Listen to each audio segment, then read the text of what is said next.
नमस्कार फरीदाबाद, मैं सौरभ भारद्वाज और एक बार फिर आप सभी के साथ लाइव हैं। फिलहाल हम लोग हैं फरीदाबाद के उस आर्किटेक्ट के साथ जो लगातार पीढ़ियों से फरीदाबाद की सेवा कर रहे हैं, गौतम एंड गौतम से अजय गौतम जी हमारे साथ हैं। और सबसे बड़ी बात, अगली जनरेशन अंकुर गौतम भी हमारे साथ हैं। बात करेंगे उनसे, जानने की कोशिश करेंगे। अभी कार्बन फुटप्रिंट पर बड़ा अवार्ड मिला है, चर्चा हो रही है, पीएम में तक चर्चा है उसकी। क्या है ये और थोड़ा सा बता दें। एक बार थोड़ा सा आगे आ जाएं गौतम जी, पहले अंकुर से बात कर लें जी। So net zero carbon footprint जो बिल्डिंग डिज़ाइन है, ये हमने करा है नोएडा में। एक ग्रुप हाउसिंग प्रोजेक्ट है एंड इसको हमने फिर बिग 5 नॉमिनेशन के लिए भेजा है, जिसका दुबई में इवेंट हुआ था एंड वहाँ पे हमें इस अवार्ड को फेलिसिटेट करा गया था एंड ये अभी अंडर कंस्ट्रक्शन है प्रोजेक्ट एंड वहाँ पे first net zero carbon footprint building है। आमतौर पर ये कहा जाता है कि इस धरती का उतना ही इस्तेमाल करना चाहिए जितना बहुत ज्यादा जरूरी हो। वो कई बार हम वीडियो देखते हैं कि कुत्ता आया तो कुत्ते के पैर के निशान हैं, बतख आई तो बतख के पंजों के निशान हैं, कोई और जानवर आया तो उसके, लेकिन जब आदमी आया तो उसके यहाँ प्लास्टिक भी है, पॉलीथिन भी है और जूते चप्पल, वो सब जो चीजें आदमी फैला सकता है, इस धरती को गंदा कर सकता है जिस स्तर पर, उस स्तर पर है। तो कैसा है नया जो आर्किटेक्चर है, जो जिसको हम कार्बन फ्री बात कर रहे हैं, कैसा है ये आर्किटेक्चर?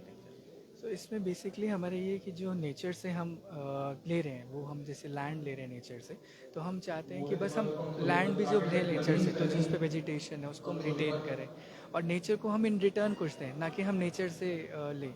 तो उसमें हम नेट ज़ीरो कार्बन फुटप्रिंट का मतलब ये है कि जैसे नेचर जब फंक्शन करती है तो वो इतनी एफिशिएंटली फंक्शन करती है कि कोई पोल्यूशन या कोई नेचुरल रिसोर्सेज को डिस्टर्ब नहीं करते हैं। बट ह्यूमंस जो हैं वो नेचुरल रिसोर्सेज को डिस्टर्ब करके अपने प्रॉफिट के लिए या अपने मतलब के लिए यूटिलाइज करते हैं नेचर को।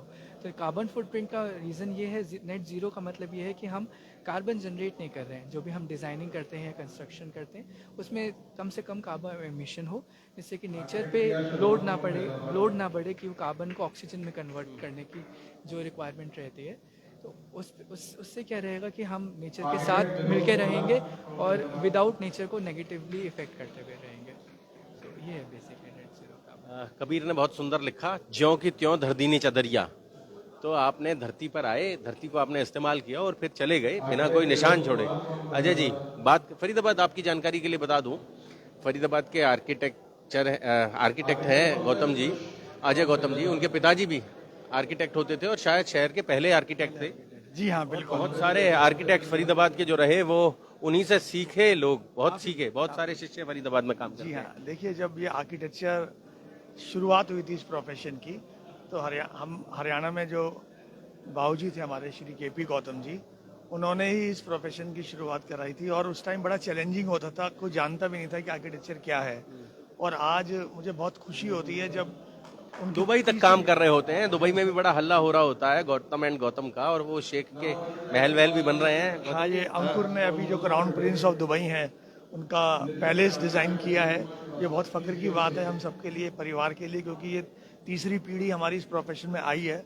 और अभी जो इन्होंने 7 लोग हैं, 8 लोग हैं परिवार में, 8 लोग हैं परिवार में। जी हाँ। और सबसे बड़ी फ़ख्र की बात यह है कि अब ये उस प्रोजेक्ट पे और उस चैलेंज पे काम कर रहे हैं जो आज पूरे विश्व के लिए एक चैलेंज बना हुआ है। हम लोगों को एनवायरनमेंट फ्रेंडली प्रोजेक्ट्स चाहिए, तो इनके सराहनीय कदम को लोगों ने सराहा। इन्होंने ऐसा प्रोजेक्ट बनाया है जो zero footprint carbon footprint project है, जिसमें एनवायरनमेंट फ्रेंडली बिल्डिंग्स हैं। उन बिल्डिंग्स का वेस्ट मैनेजमेंट सिस्टम इस तरीके का है कि वो वहीं बायोग्रेडेबल वेस्ट के यूज़ होगा वो वहाँ पे। और ये उन चंद प्रोजेक्ट्स में से है जो हिंदुस्तान में पहल के तौर पे भी यूज़ किए जा रहे हैं एज ए पायलट प्रोजेक्ट देखे जा रहे हैं। हाँ, हमारे माननीय प्रधानमंत्री जी ने जेनेवा समिट में सबसे ज़्यादा कार्बन फुटप्रिंट्स को एब्जॉर्ब करने के लिए हमारे कंट्री को प्रस्तुत किया था। तो ये हम सबका फर्ज बनता है कि हम कुछ ऐसा करें जो माननीय प्रधानमंत्री जी ने कमिटमेंट करी इंटरनेशनली, उसको हम पूरा करें, कहीं ना कहीं उसको सपोर्ट करें। तो उसी कड़ी में अंकुर ने एक ऐसा प्रोजेक्ट बनाया, और ये प्रोजेक्ट एनबीसीसी का प्रोजेक्ट है। एनबीसीसी को ये प्रोजेक्ट करने के लिए सुप्रीम कोर्ट ने दिया था, और हमें खुशी है कि हम उस प्रोजेक्ट को इस तरीके से डिजाइन कर पा रहे हैं जो इको फ्रेंडली प्रोजेक्ट के रूप में प्रस्तुत हो आगे चल के। बहुत सारे परिवर्तन आ रहे हैं, वर्टिकल गार्डन्स आ रहे हैं अब, और मतलब आप ये समझे कोई कोई कोना ऐसा नहीं छोड़ना चाहते, इसके बावजूद वो सब बढ़ रहा है, कार्बन फुटप्रिंट जो है वो लगातार बढ़ रहा है।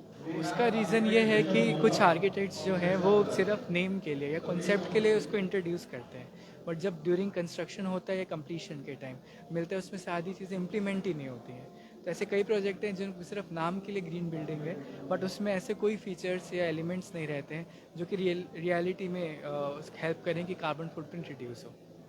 तो वो एक चैलेंज है जो अथॉरिटीज़ को देखना लोग चाहिए। कहते हैं कि बहुत महंगा हो जाता है इस तरह की जो चीजें लगाते हैं ये उससे। रहता है कि उसकी इनिशियल इंस्टॉलेशन कॉस्ट भले ही ज़्यादा रहती है, बट लाइफ साइकिल जो कॉस्ट है वो बहुत कम रहती है, एंड इसमें आर्टिफिशियल एलिमेंट्स पे लोड कम रहता है। तो जैसे आपका इलेक्ट्रिसिटी बिल है तो वो अल्टीमेटली आपका कम रहेगा, आधे से भी कम रह जाता है जब हम ऐसे एलिमेंट्स को इंट्रोड्यूस करते हैं। इसलिए उसकी इंस्टॉलेशन कॉस्ट ज़्यादा होती है, बट रनिंग कॉस्ट और जो वो रिटर्न देता है वो कहीं ज़्यादा वो है बेनिफिशियल है हमारे लिए। बहुत सारे पुराने भवनों को हम देखते हैं, खासतौर से जब राजस्थान में निकलते हैं तो वहाँ महल हैं। महल में वो जो दीवारें हैं वो दीवारें ऐसी हैं कि बाहर का टेम्परेचर और अंदर के टेम्परेचर में 4-5 डिग्री का अंतर हो जाता है।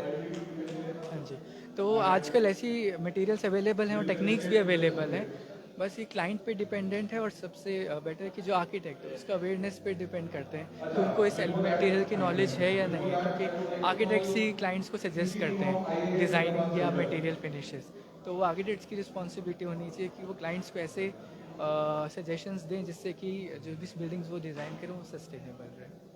और अंकुर, एक बार फिर फरीदाबाद का नाम रोशन करने के लिए, फरीदाबाद का नाम दुनिया के नक्शे पर एक बार फिर हमें गौरवान्वित करने के लिए आपका बहुत बहुत धन्यवाद, बहुत बहुत बधाई।